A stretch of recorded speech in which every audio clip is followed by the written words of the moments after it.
সবকিছুর একটা লিমিট থাকা দরকার। তাই বলে গরিবদের টাকা মেরে খাইবেন। স্টেডিয়ামের ভিতরে ক্লিনারদের টাকা মেরে খায় কিছু চাঁদাবাজ। বিসিবি থেকে তাদেরকে 600 টাকা করে দেওয়া হয়।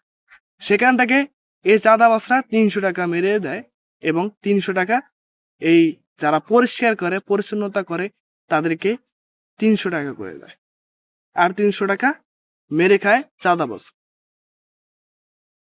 তামিম ইকবাল যদি না বলতো এবং এই চাঁদাবাজদের মুখোশটা যদি না খুলতো তাহলে আমরা তো জানতেই পারতাম না যে এই গরিবদের টাকাও মেরে খায় বিসিবির কর্মকর্তা।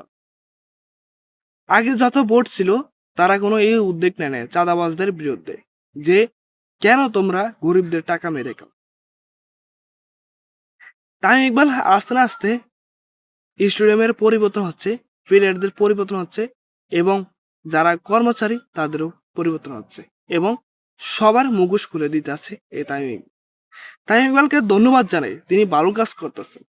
আমি চাই যে তিনি আরো দীর্ঘদিন ধরে বিসিবিতে কাজ করুক এবং সাকিব আল হাসান চাই যে তার বন্ধু দীর্ঘদিন হিসাবে বিসিবিতে কাজ করুক। তামিম ইকবাল বিসিবিতে কাজ করলে সবার মুখোশ খুলে আসবে এবং কেউ চাঁদাবাজি করতে পারবে না বিসিবি। আমাদের দেশে কিরকম কুলাঙ্গার মানুষ গরিবদের টাকা মেরে খায়। এই গরিবরা 300 টাকা দিয়ে কি পায়, অথচ এই গরিবদেরকে বিসিবি 600 টাকা করে দেয় এবং এই 600 টাকা করে দিল তাদের পরিবারের জন্য কিছু কিনে খাইতে পারবে না। 600 টাকা দিয়ে কি পায় ভাই এই যুগে? সেখান থেকে আপনারা 300 টাকা মেরে দেন, বাকি থাকে কি?